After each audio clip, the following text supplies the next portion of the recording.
Hello friends, നമസ്കാരം. ഞാൻ Ravi Palakkad. AC washing machine ഫ്രിഡ്ജിൻ്റെയൊക്കെ PCB റിപ്പയർ ചെയ്യുന്നയാൾ.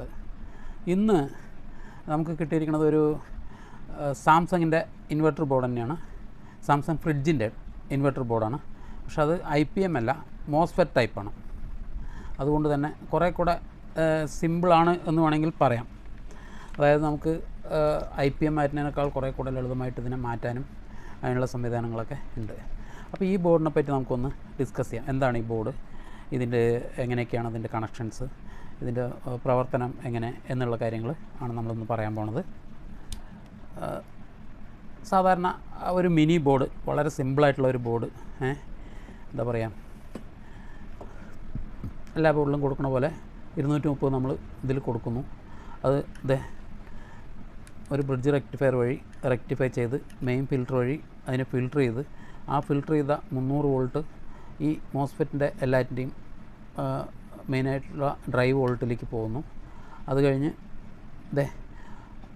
അതിൽ നിന്ന് തന്നെ ഒരു വോൾട്ടേജ് എടുത്തിട്ട്, ഒരു വോൾട്ടേജ് മീൻ അതിൽ നിന്നൊരു പാർട്ട് എടുത്തിട്ട് ഇവിടെ ഒരു SMPS വരും.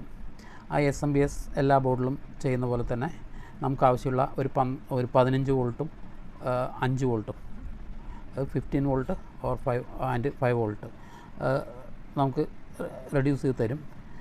അതായത് 15 വോൾട്ടിൻ്റെ SMPS ആണത്. ഇതിൻ്റെ ഔട്ട്പുട്ടിൽ നമുക്ക് 15 വോൾട്ട് കിട്ടും. ഇത് റെഗുലേറ്റർ IC ആണ്. ഇതുണ്ടോ, അതായത് 7805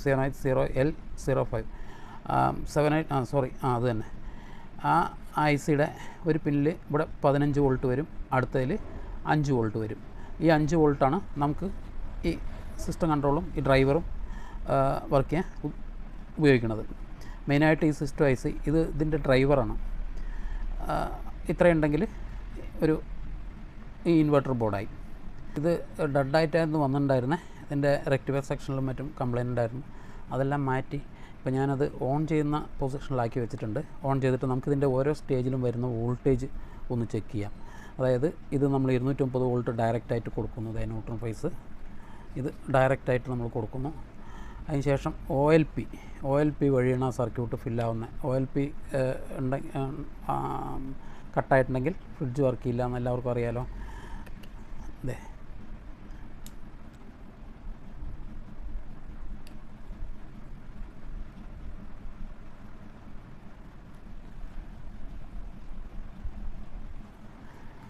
ഇനി നമുക്ക് ഒന്ന് 230 വോൾട്ട് കൊടുത്തിട്ട് ഇതിൻ്റെ ഓരോ സ്റ്റേജിലും വരുന്ന വോൾട്ടേജസ് ഒന്ന് ചെക്ക് ചെയ്യാം. എന്താ പറയുക, എക്സ്പീരിയൻസ് ആയിട്ടുള്ള ടെക്നീഷ്യന്മാർ മാത്രം ചെയ്താൽ മതി, ഇല്ലെങ്കിൽ അത് നമുക്ക് ബുദ്ധിമുട്ടുണ്ടാക്കും. അതുകൊണ്ട് ആരും അനുകരിക്കാൻ ശ്രമിക്കേണ്ട, ഇതറിയാവുന്ന ആൾക്കാർ മാത്രം ചെയ്താൽ മതി. ഇപ്പോൾ ഞാൻ പറഞ്ഞ നമ്മൾ 230 വോൾട്ട് ഇവിടെ കൊടുത്തു. ഇത് രണ്ടും കൂടെ ലൂപ്പ് ചെയ്തു, അതായത് OLPയുടെ കണക്ഷൻ. ഇനി നമുക്കിതിൻ്റെ വോൾട്ടേജ് ഞാൻ സ്വിച്ച് ഓൺ ചെയ്യാൻ പോവുക. ഓൺ ചെയ്യുമ്പോൾ ഈ ഇത്രയും വോൾട്ടേജ് ഒക്കെ റെഡി ആണെന്നുണ്ടെങ്കിൽ ഇവിടെ ഒരു LED ഉണ്ട്, അത് ബ്ലിങ്ക് ആവും. ഇത് ശ്രദ്ധിച്ചറിയാം. ഓക്കെ, അത് ബ്ലിങ്ക് ആയിട്ടുണ്ടെങ്കിൽ ഇതിൻ്റെ 5 വോൾട്ടും എല്ലാം കറക്റ്റാണ്. ഈ സിസ്റ്റത്തിലേക്ക് വോൾട്ടേജ് എത്തിയെന്നർത്ഥം. ഇനി നമുക്ക് ആ വോൾട്ടേജ് ഒക്കെ ഒന്ന് ചെക്ക് ചെയ്യാം, അതായത് എത്ര വരണം എന്നുള്ളത് അറിയാൻ വേണ്ടി. പിന്നീട് റിപ്പയർ ചെയ്യുമ്പോൾ ഇപ്പോൾ കറക്റ്റാണിത് ബോർഡ്, അതുകൊണ്ട് തന്നെ കറക്റ്റ് വോൾട്ടേജ് നമുക്ക് കിട്ടും.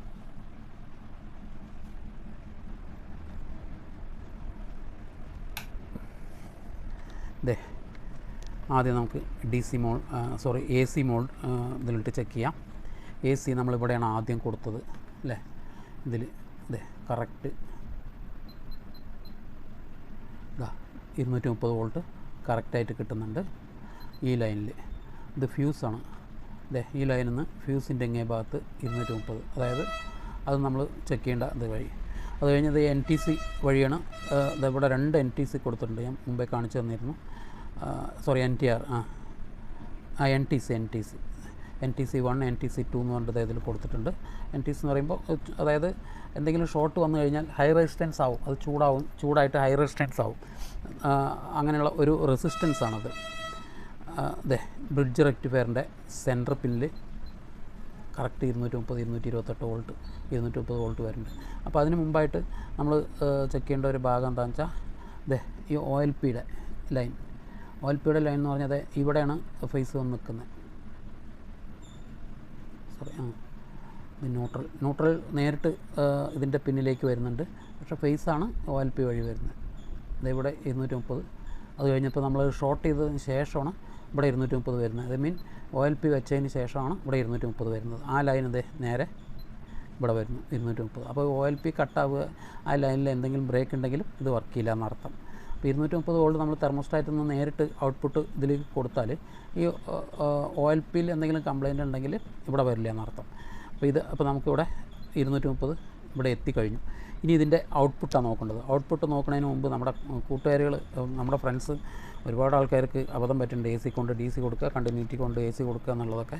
അതുകൊണ്ട് ഡിജിറ്റൽ മൾട്ടിമീറ്ററും പ്രത്യേകിച്ച് കോസ്റ്റ്ലി ഇത് ഉപയോഗിക്കുന്നത് വളരെ ശ്രദ്ധിക്കുക. ഓരോ സ്റ്റേജിൽ എന്താ വരുന്നതെന്ന് മനസ്സിലാക്കിയിട്ട് ചെയ്യാനാണ് ഈ പറഞ്ഞു കൊടുക്കുന്നത്.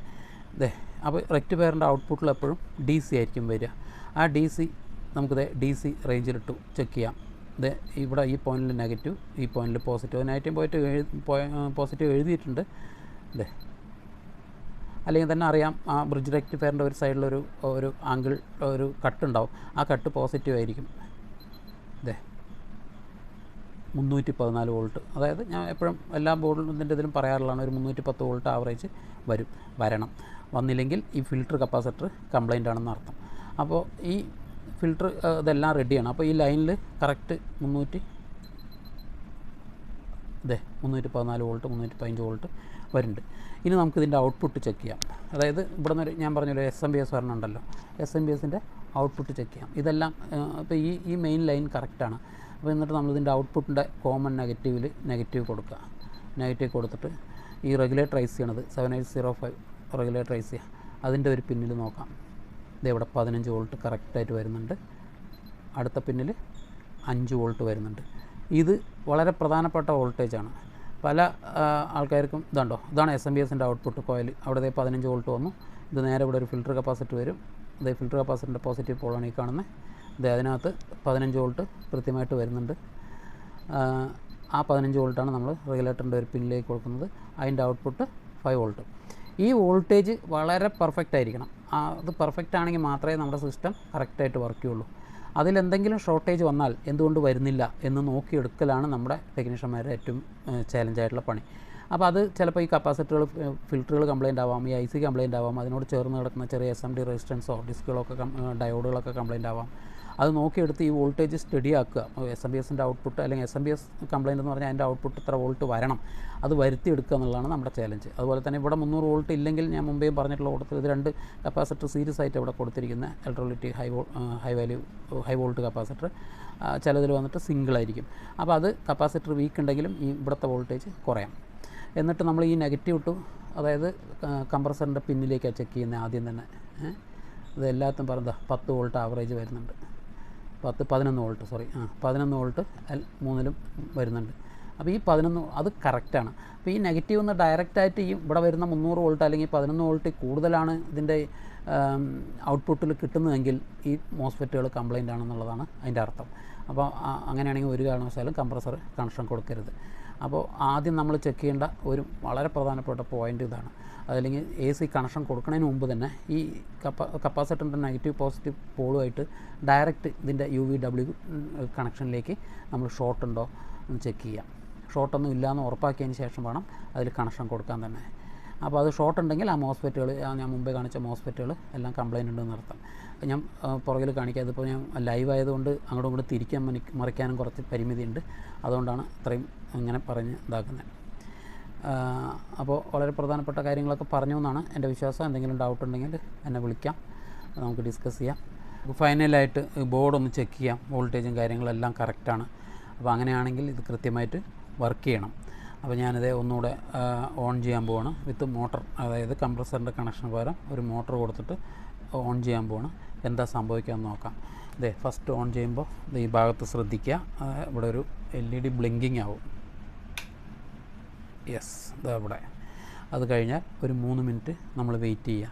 വെയിറ്റ് ചെയ്ത് കഴിയുമ്പോൾ ഓട്ടോമാറ്റിക്കായിട്ട് ഇത് വർക്ക് ചെയ്യണം. മോട്ടർ വർക്ക് ചെയ്യാൻ തുടങ്ങി, അതായത് കംപ്രസർ ഓടാൻ തുടങ്ങി എന്നർത്ഥം. അപ്പോൾ വേറെ കംപ്ലൈൻ്റ് ഒന്നും ഇല്ല എന്നാണ് ഇതിൻ്റെ നമുക്ക് മനസ്സിലായത്. Okay friends, thank you.